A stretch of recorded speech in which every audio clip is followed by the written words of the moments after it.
अर्जुन ने भगवान श्री कृष्ण से पूछा कि हे भगवान, बहुत बार ऐसा देखने को मिलता है जो ज्यादा भगवान का पूजा पाठ करता है वही सबसे ज्यादा दुखी होता है, जबकि कोई नास्तिक आदमी जो भगवान को नहीं मानता, कभी पूजा पाठ नहीं करता, कभी संतों का संग नहीं करता, वह सबसे ज्यादा सुखी जीवन जीता है। यह सब चीजें देखकर कभी कभी तो ऐसा लगता है कि भगवान ही गलत है, भगवान का न्याय ही गलत है। यह कोई कहानी नहीं है, ऐसा हर किसी के साथ होता है। तो भगवान श्री कृष्ण बोले, मैं तुम्हें इसके पीछे का कारण बता देता हूं। आखिर क्यों भगवान को मानने वाला व्यक्ति सबसे ज्यादा दुखी होता है। एक गुरु के दो चेले थे, दोनों ही पढ़े लिखे विद्वान थे। दोनों में फर्क सिर्फ इतना था, एक भगवान को मानने वाला था और दूसरा भगवान को न मानने वाला नास्तिक था।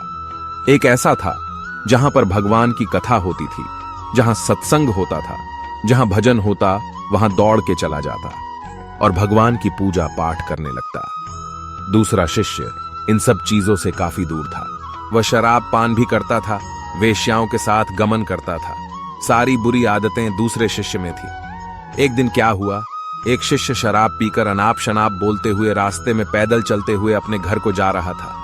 अचानक उसको रास्ते में पैसों से भरा एक बैग मिल जाता है। उसकी खुशी का ठिकाना नहीं रहा। वह जोर जोर से चिल्लाते हुए सबको बताता, मुझे आज पैसों से भरा बैग की थैली मिल गई, मेरा जीवन सफल हो गया। इन पैसों से अपने जीवन की आवश्यकताओं की पूर्ति करूंगा। वही दूसरा मित्र मंदिर से भजन करते हुए अपने घर को जा रहा था। अचानक उसकी पैर में एक बड़ी कील चुभ जाती है और रक्त निकलने लगता है। ठीक उसी समय दूसरा शिष्य भी वहीं पहुंचता है और हंसते हुए उसको बोलने लगता है, क्यों तुम ही हो ना जो सबसे ज्यादा पूजा पाठ करते हो, भगवान का भजन करते हो। क्या दिया तुम्हारे भगवान ने तुम्हें? मुझे देखो, मैं कभी मंदिर नहीं गया, मैंने कोई भी काम अच्छा नहीं किया, मेरे घर में भगवान का मंदिर भी नहीं है, मैंने कभी अपने घर में सत्यनारायण का कथा नहीं कराया, भगवान के सामने कभी माथा नहीं टेका। फिर भी मैं कितना संपन्न हूं, अमीर हूं, मेरे पास पैसों की कोई कमी नहीं है, सबसे ज्यादा सुखी जीवन में ही जी रहा हूं। अच्छे शिष्य को उसकी बात चुभने लगी। उसने मन ही मन विचार किया, हां, यह तो सच बोल रहा है। मैं कितना पूजा करता हूं, मैं कितना भगवान को याद करता हूं, फिर भी मैं इतना दुखी हूं, और वह कुछ नहीं करता फिर भी कितना सुखी है। इतना सोचते हुए वह अपने गुरु के पास चला जाता है और यही प्रश्न गुरु से करता है। गुरुजी मुस्कुराते हुए बोले, भगवान जो करते हैं अच्छे के लिए ही करते हैं, जिसकी जैसी योग्यता होती है उसको उसी के अनुसार फल देते हैं। अब तुम्हारे प्रश्नों का उत्तर तुम जानते हो।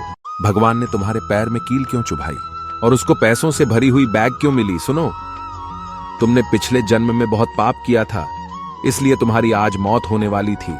तुम बच गए क्योंकि तुम मंदिर गए थे, तुमने भगवान की पूजा की थी। यही एक कारण है कि तुम्हारी मौत न होकर सिर्फ एक कील चुभी। अब तुम्हारे मित्र की बात करते हैं। पूर्व जन्म में वो एक संत महापुरुष था, इसलिए उसकी आज किस्मत बदलने वाली थी।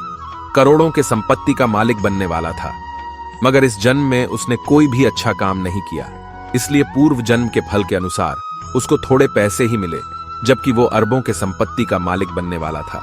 इसलिए हे अर्जुन, मानवों को भगवान को दोष देना छोड़ देना चाहिए। अपने वर्तमान के समय का सदुपयोग करना चाहिए। भविष्य अपने आप सुधर जाएगा।